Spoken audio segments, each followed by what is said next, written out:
Let's get right into News 8's Kent Pierce with the very latest. Kent.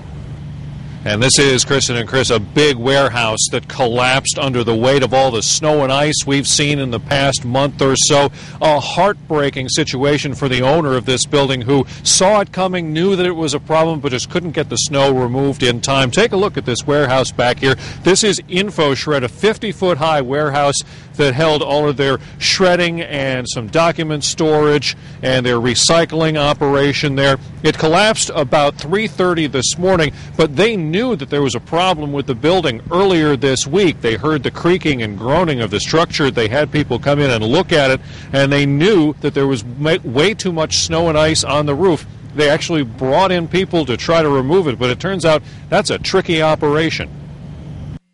It's a 50-foot high building, and it's hard to access that roof space. And once the roof started to fail, you couldn't put any men on top of the building, so they were working in buckets, actually with vacuums to try to remove the snow. And that plan was actually starting to work, and we're starting to gain on it.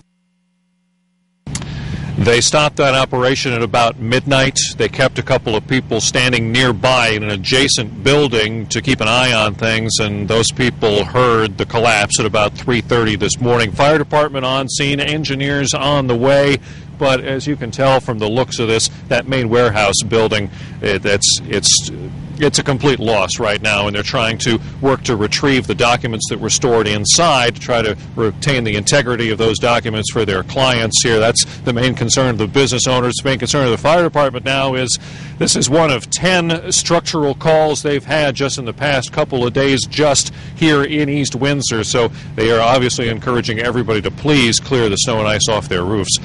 Live in East Windsor, I'm Kent Pierce, News 8.